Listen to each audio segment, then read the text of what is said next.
Our next presentation will be from Dr. Patricia Rincon and Dr. Jim Salas. Dr. Rincon is the head of dance in our MFA program in choreography, and Dr. Salas is a distinguished professor in our Department of Family and Preventive Medicine, and this is a talk I'm really looking forward to hearing about on dance and health.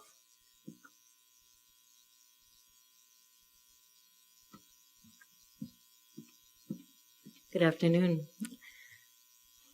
Dance has always been part of life. It has been in every culture and dance traditions. Dance was part of daily life in past times, a source of regular physical activity. In fact, today, James and I are going to be doing a duet on medicine and dance. Unlikely partners, but it works. This is new research that we're developing. It's very exciting, and there are challenges to this. We're exploring each other's dance moves, so to speak. So this is our first presentation in this new research. Today, dance is alive, but it's marginalized. We emphasize watching performances rather than participating in them. Many dancing opportunities take place in nightclubs, which don't lend themselves to wholesome environments. Dance is becoming less common in K-12 education processes. We barely see them sometimes. Students are coming out of K-12 with no experience whatsoever in dance education. One who does not see movement, the arts, dance, does not explore that in their education in further life. Any exposure to any art is essential. Where is dance in people's everyday experience? Everyday experience matters. It matters how we live, how we look at life, and how we share a daily experience. Does the decline of dance matter? It matters for physical activity. Dance provides physical activity for everybody for a millennium. This comes at a time when overall physical activity is declining due to industrialization, technology, and auto-dependence. How can we re-engage in new rituals of daily dancing? The ultimate goal is to use research to reintegrate dance into daily life. We could study strategies such as dance classes in neighborhood parks. YouTube and social media can make dance leaders available worldwide. Use technology so everyone can create dances and try out dances created by others. Create participatory dance events supported by local businesses to attract foot traffic. These are just some ideas. We have the opportunity to develop new strategies to engage society in moving daily. You don't have to be a dancer to move. Using the flash mob concept, it's an activity that can happen anywhere with anyone, which is fun, easy, invigorating, and healthy. Research on dance for health. An action-oriented research agenda needs to be developed. Evaluate diverse strategies for bringing dance back into daily life. New models of research to connect community leaders, dance educators, and participants. Business models need to make effective dance promotion strategies sustainable. This research offers an opportunity to redefine dance, to build community by engaging people worldwide, to reconsider the definition of dance, public space, and community, to make dance accessible to more people, inspire creativity, and change perspectives through community dance experiences while becoming more healthy. To encourage the engagement of dancing to take place in parks, museums, street corners, schools, workplaces, community centers, offices, and just about anywhere you can imagine.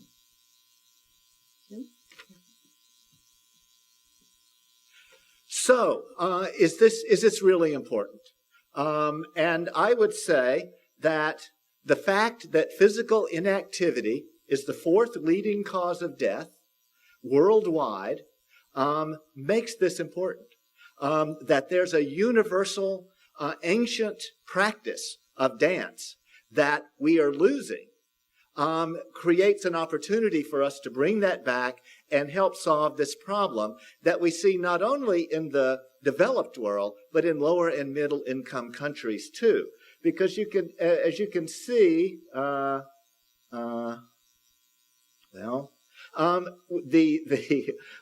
most of the deaths from physical inactivity are taking place in lower and middle income countries. So it's truly a worldwide problem. And the solution to this serious problem, as we see it, is more fun. And dance is a much more attractive type of activity than running on treadmills to most people.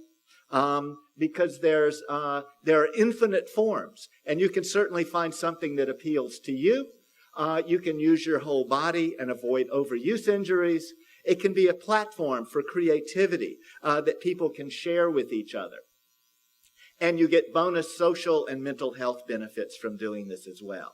So, and this is a great time to reintegrate dance into the lives of everybody. And so we propose to create a research program on dance and health that would cut across many sectors, many disciplines, and here are just a few. Obviously, dance expertise. There's a whole world of dance that has not intersected well at all with the world of physical activity and public health. So this is a chance to bring these together, which is not happening anywhere in the world. And also information technology. We have some ideas about that, about how to use technology to promote a non-technological activity, and business to make this a sustainable effort to make dance a business. So the research would answer the question, how can the contribution of dance to health and quality of life be maximized? And I just want to end, if I can, by saying that this is what we would propose. To convene a working group on dance and health by convening people across the campus and have some time to build relationships and learn languages of each other, to develop a research agenda, to write research proposals, and also establish new interdisciplinary and participatory courses. And so that we can develop new models of dance participation to implement on campus and beyond. And we thought we would do our first experiment right now. Right, Pat? Yeah, why not? First of all, we all have to stand up to gauge your bodies. Please enjoy it. You will enjoy it. We're going to bring our arms up in the air like we don't care, and just wave them around. We're going to shake some energy up through our bodies. Yes, good. Turn to a neighbor, any neighbor, and bow. Hello, how are you? Say hello, yes. And turn to your other neighbor, hands on the hips. Hands on your hips, yes. Turn to the other neighbor and say yes. Yes, we want medicine, we want dance and health to be together. Yes. Yes, it's very important. Okay, and come back to center and reach your arms to the sky and lean and reach your arms to the other sky and come back to center. Bring your arms together and clap. Now, don't you feel better? You should do that every day, about 10 times a day. Thank you.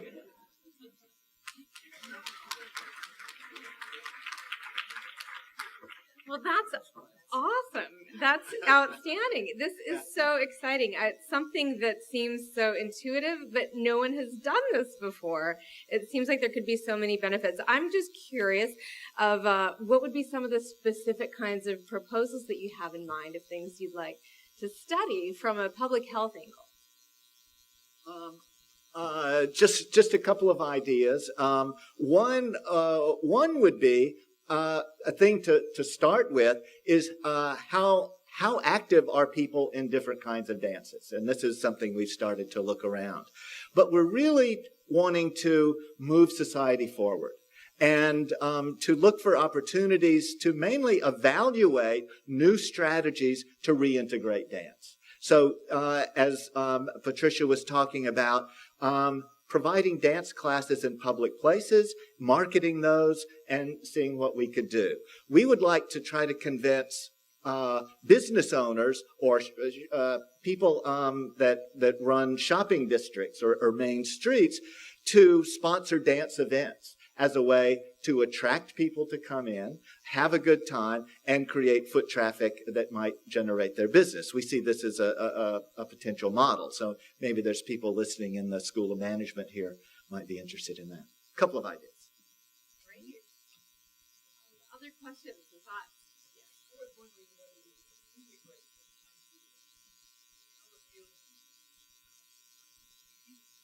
Too fast. Is it possible that one can develop very innovative programs in which slow eating, stopping at satiety, is integrated with a physical activity? Well, I think it's a great example of dance is social. So we create a social system, can be that we meet in the quad, and we move, and we have a bite to eat, and then we move some more. So these gathering places open opportunities for not just going in, sitting down and eating, but actually sitting, communicating, socializing, and moving would be one. Mm-hmm.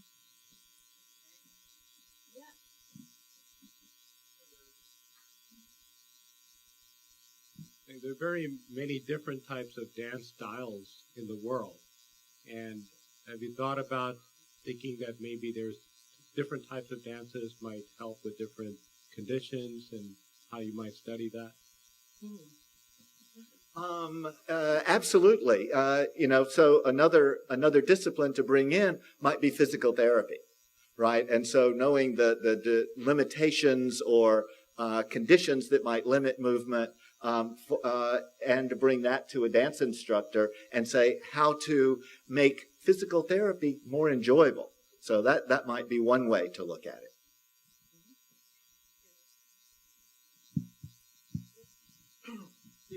Here in the back, how are you going to overcome the problem that white men can dance? Everybody moves. You're moved right there. You stood up, you moved your arm. That's how we build choreography. Everybody moves, and these are again are social notions that white man can't dance. So I think we need to break those stereotypes, and the more we can bring movement into the everyday, we're going to be able to do that. And I would say to create an accepting atmosphere for people. So hopefully you felt comfortable getting up and moving for a minute and weren't too self-conscious. So we're in a sense, one of my agendas is set the bar lower. Not everybody is going to be a fantastic dancer. Not everybody is going to be a professional dancer, but anybody can enjoy moving. And so that becomes the goal. My initial question was how to overcome embarrassment, but I guess that was already asked, basically. So that's an actual barrier, I would imagine. But also, as another question is that, do you have plans for integrating, psychology or psychiatrists or sociologies regarding, say, for well-being or for, before and after, or with families or, interactions in that way? I'm a psychologist, so that's pretty natural for me. Yeah. So yes. There's so many elements that can be brought into it. How is dancing comparing to like yoga and like the Chinese martial arts? Have you think about this way? Okay, so there's different purposes and different functions of movement, and yoga and let's say Tai Chi don't burn a lot of energy, but they create relaxation. They improve range of motion. They have other health benefits. So that's the beautiful thing about dance. Again, there's infinite forms, and they can have different purposes. It's also a multi-age. My mother's 88 years old, going to be 89, and every time she hears music, she starts salsa dancing. That's her movement, and it's very important for us to all connect with the form that is comfortable for our bodies and make us feel good while exercising. So when you had us all up, how did you resist the urge to keep us from doing the Harlem Shake? I did consider it. That'll be our next talk, our dance. this question is similar to some of the other questions. I did not see a picture of Maori war dance, and I was working in Qualcomm before I came to UCSD. And we had a whole bunch of people, many of them with 2 left feet, and they made us all do this Maori war dance. And I think it had some effect, I don't know. But the kinds of projects that you would do, could you actually look at their adrenaline levels before and after the dance and see how long it lasted for the exam duration or something like that? Oh, absolutely. Yes, really the sky's the limit. That's why, we want to bring together the different ideas, meld them together, and develop really compelling research proposals that hopefully will lead to more action in society. So sky's the limit, and sounds like you want to join. One more question here. So I want to encourage you to encourage us to integrate dance into class more often. We get our students to stand up in physics class and move and replicate processes and ideas. And I think that's one place we can start here with our students. We talk about, think, pair, share, and all these different technologies, but we can just get people to move. That might actually help a lot. Absolutely. Well, this morning I did a undergraduate lecture, and began with 10 minutes of physical activity. We taught them a little bit of hip hop. And so one of the things we've talked about is starting local, making UCSD an active dancing place. And we have lots of ideas to start with to make dance more accessible, make it a normal part of life instead of something strange, weird, and marginalized. Okay. All right. Thank you, Susan.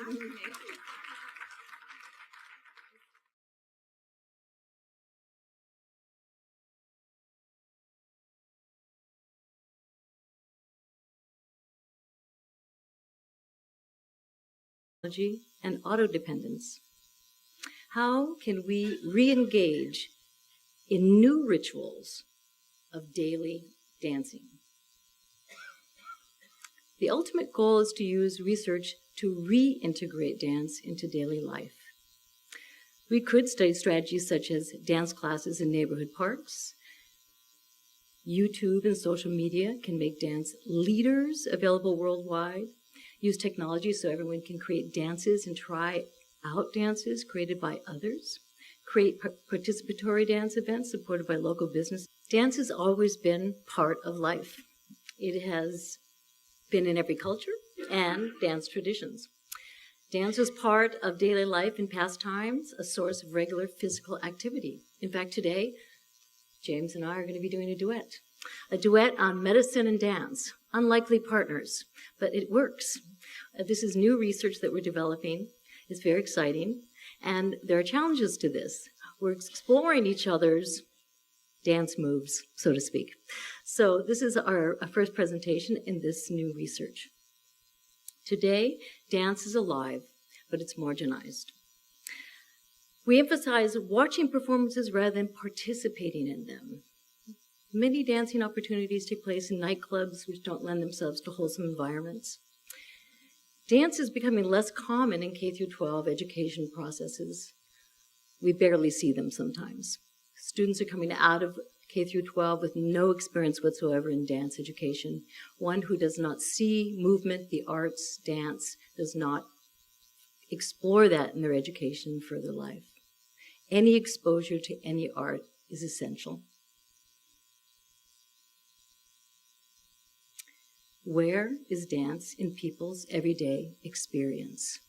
Everyday experience matters. It matters how we live, how we look at life, and how we share a daily experience. Does the decline of dance matter? It matters for physical activity. Dance provides physical activity for everybody for a millennium. This comes at a time when overall physical activity is declining due to industrialization, technology.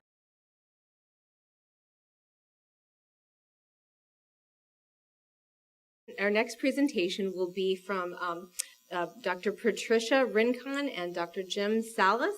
Dr. Rincon is the head of dance in our MFA program in choreography, and Dr. Salas is a distinguished professor in our Department of Family and Preventive Medicine, and this is a talk I'm really looking forward to hearing about on dance and health.